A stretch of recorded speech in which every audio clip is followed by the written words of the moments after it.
Welcome to Heriot University in Edinburgh.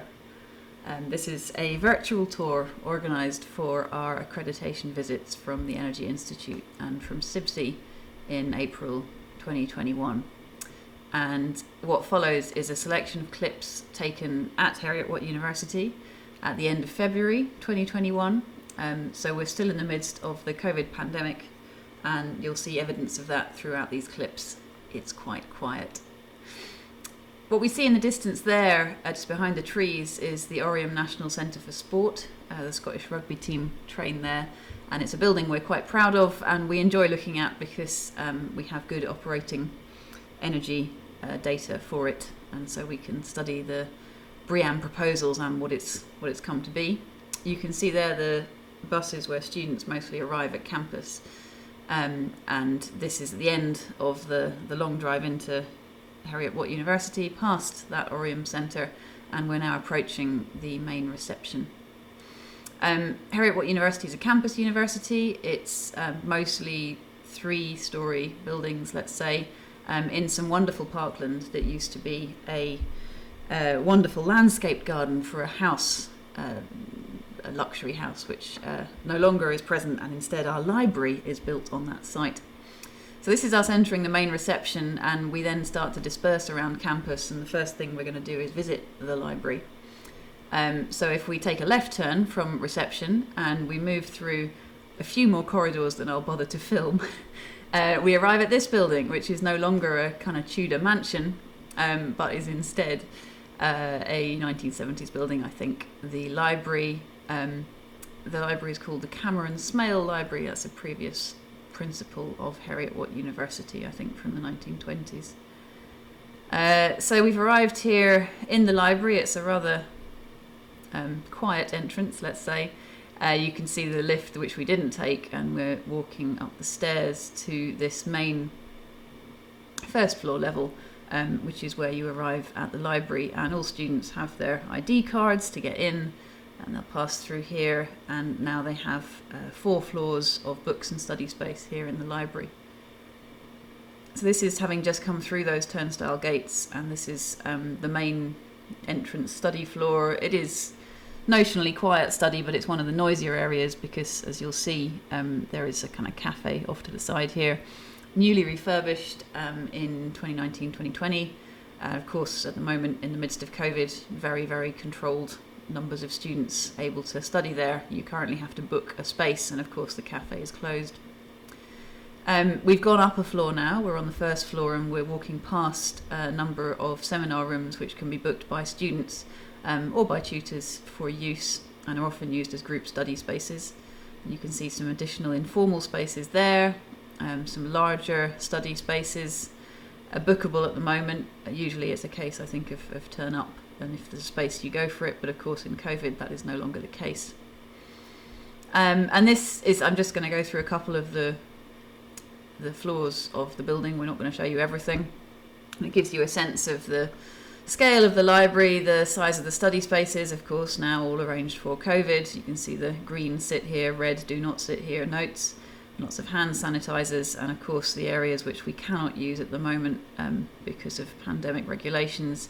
And indeed the bookshelves themselves, which we are not allowed to access right now. Students can book out books, but they need to be accessed for them by university staff, who will then give them the books at the desk, the gate downstairs. But of course we're not always going to be in this situation, so imagine this as thriving study space. You saw a few lockers there as well. It is actually incredibly busy, and the refurbishment that has been done in the last couple of years has created a lot more study spaces because we found they were in great use, great demand. And in fact they still are, because even working during the pandemic, students find that they're more motivated, or they tell me they're more motivated if they come into campus. So this is one further floor of the library that we're going to take a quick turn around. There are slightly more machine terminals here which can be worked on. Those that have A4 paper over the top of them at the moment, that's essentially saying this is a remote access computer, and we're using a piece of software called Key Server to enable a lot of our students to remotely access our computers on campus. In this case, they'll have pretty basic software on them, but the ones peculiar to our school of Aegis have our technical programs on them. So, for example, Revit, IES, Phoenix, etc., ANSA, and these are all accessible through Key Server. So I've come out of a different exit to the library, purely so I can show you a little bit of our campus, and because it was a nice day really when I was filming this. And what we're doing now is we're walking to the north, we're walking around the back of the new library building. And just as an aside, you get a real sense here that this library building, I say new, 1970s, which is now up to our left, was indeed built on the site of this Tudor mansion, and you get a real sense of that when you begin to look down, as we do now, the manicured lawn towards the Bluebell Woods at the far end. And we're lucky to have a campus like this, and the students do enjoy it.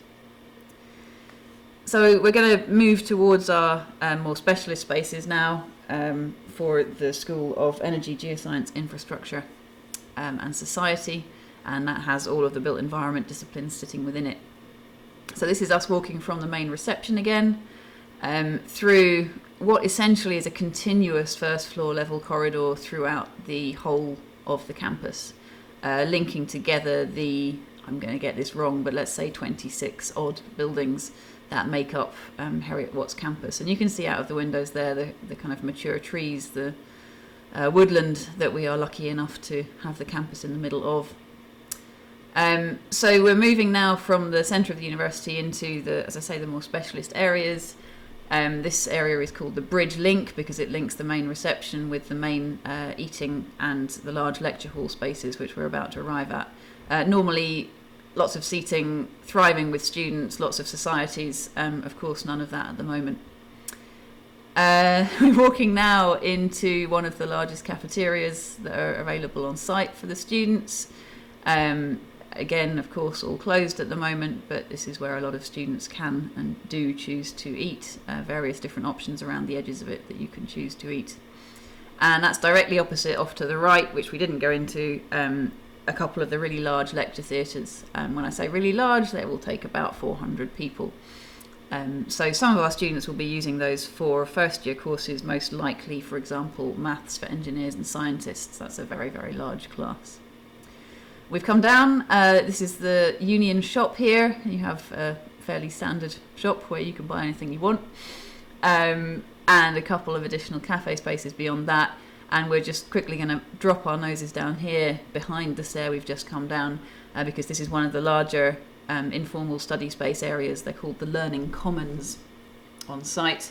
Again, it's been recently refurbished, unfortunately all closed off because of COVID. But there are a number of power sockets around here. Students can plug in their own laptops. There are some bookable study spaces that have large screens that the students can link their laptops into for group work, for example.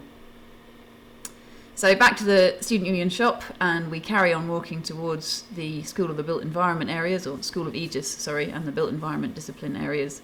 We're going past student services there, another cafe, and then these rooms, the wood-panelled rooms you see off to the left, are additional large lecture theatres. So it's lecture room 3, lecture room 4. Again, upwards of 200 students available in those. So these are very busy timetabled lecture spaces. And we're looking back towards where we started the tour there, by the lake with the swans. So we've come now into, in fact, the School of the School of Environmental and Physical Sciences. Which is not the School of Aegis, but we do share some of these facilities. So this is the mechanics workshop, and down there are 3D printers, there are laser cutters, which we have access to. We've moved now into Aegis, our school, and this is one of the informal breakout areas, and you see some smaller lecture rooms off here to the left. They're all locked, unfortunately, where I'm visiting here, but you get a sense of how they're set up. The desks go up and down, which is quite nice for lecturers, and yeah, some of them have movable seating. You'll see them later. That one was set up as a fully fixed seating lecture theatre. So the School of Energy, Geoscience and Infrastructure and Society has two main buildings, the Edwin Chadwick building and the William Arrol building. We're currently walking into the William Arrol building. These have a couple of large yards between them, which we can use, which we do use for research that we're carrying out, but also for student access for significantly large elements of testing or any external work that we have to do.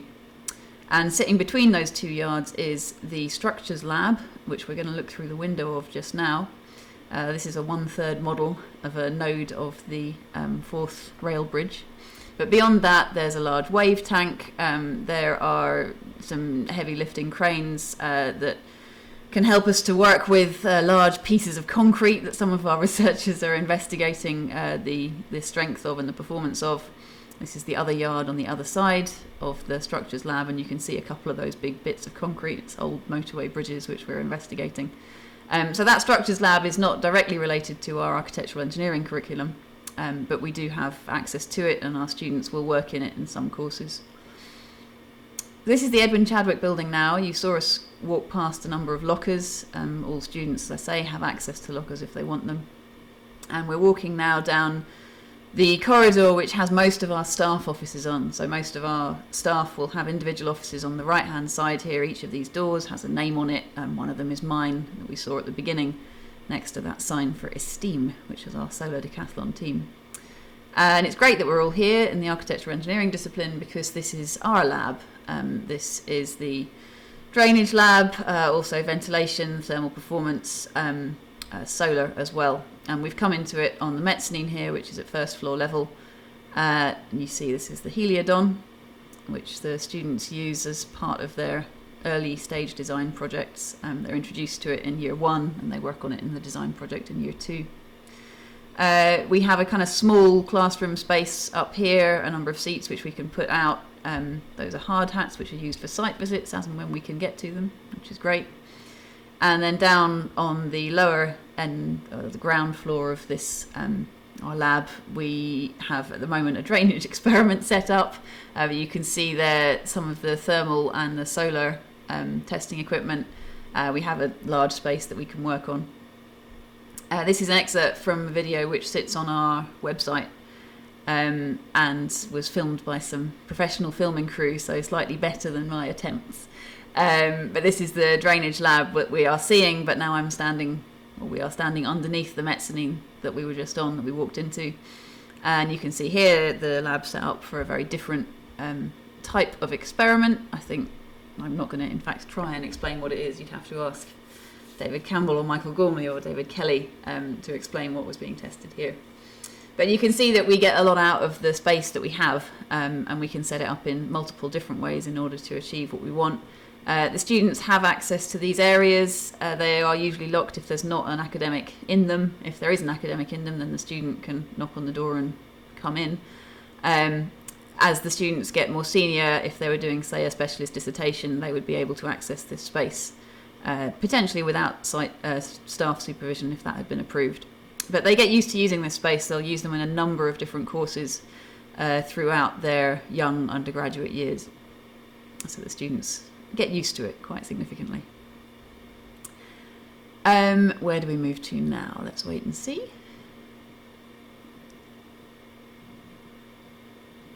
Okay, so I think I didn't take the 360 degrees of the anechoic chamber and the reverberant chamber, but you'd be more than welcome to go and check those out on our website. Yes, what I do though is take you on a quick walk to them. So that was looking back into the yard space that we have, and we're now adjacent to the lab that we were just in, and this is indeed our acoustics area, and this is at the far end there you saw the vertical and the horizontal transmission suite. Here we are walking into our anechoic chamber. I imagine I don't need to explain exactly what that is to people watching this video. Essentially a room which is suspended fully. This is not attached to any of the rooms around it. You're standing on a tensioned wire mesh, and you have foam like this to all sides of you, above you and below you. And you can see there the gap between the floor and the floor of the building we just walked out of. So this is a fully sound insulated, separated anechoic chamber, and we can use it for testing. and the students have access to that for their acoustics work.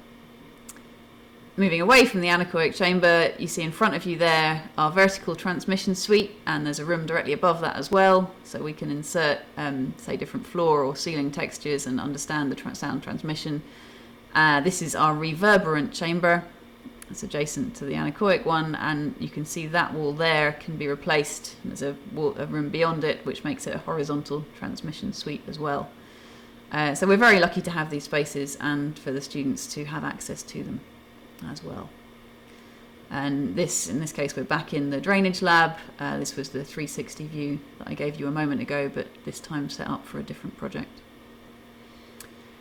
So I keep looking back to kind of orientate us a little from the main courtyard. This is our wood workshop. This is not usually for student access. Students can use it if they arrange with us or with the technicians for a specific reason, but our technicians have full access to this, and of course our staff can ask technicians to work in it as well. We do have some students doing projects in here when they take on particular dissertations. We're more likely probably to ask our technicians to make something up for us that we can work on with the students. The solar decathlon house, which I'm working on, the students are working in that workshop themselves a bit to make models. This is our materials lab, various equipment in here. This is shared with civils. And that's broadly most of our labs. There's a few wet labs as well, which I didn't go into to film. We're now in the same building, but upstairs on the upper floor. And this is what we call our resource centre. Again, normally absolutely buzzing with students, but on this occasion, the students have been kicked out. We're not allowed in because of COVID. But I want to give you a bit of an overview of, yes, a lot of desk space that students can come and use, but also a fairly large number of computers. And these computers, this is one of 3 rooms that are available, 2 in William Arrell and this big one in Edwin Chadwick. And essentially all of these PCs will have specialist software on them ready for students to use. That's just looking through to one of the lecture spaces adjacent. So it's sad that we don't have any students in there at the moment, but normally that would be buzzing. And just on the other side of that room, that was looking out to the north across the fields north of our campus. This is an example of one of the lecture rooms, one of the larger lecture rooms that we have in Edwin Chadwick. This one is great because it's set up for both group working around the edges of the room and then lecture style across the middle. In an ideal world, you have a class of about, say, 60 or 70 in here, and you can have them all in lecture theatre mode, or you can move them to the 11 desks like this around the edge and have them doing group work. In practice, you might have a class of around 100, so you'll have some of them sitting in lecture format and some of them sitting around the edges. It depends, but it works well. And you can see, lots and lots more lockers available for students. This building is often really, really busy. It's actually really weird for me to be visiting it in this COVID time and for it to be quite so empty. And that's the resource centre that we visited just a moment ago. You can see we can access that, all set up for COVID. So this is the building where we started, and the last building I'm showing you, it's the most recent building on campus. It is the grid building, and it's another learning commons space essentially. It's actually set up for our mathematics and computer sciences school, but we have 200 odd computers in there, and most of them have drawing programs, Revit and the Adobe suite on them as well. So that's a rip-roaring run through our campus facilities. Thank you for joining me on that, and we look forward to answering any questions that you may have. I hope that wasn't too dull. Thank you for bearing with us, and we look forward to meeting you when you come and visit us virtually in April.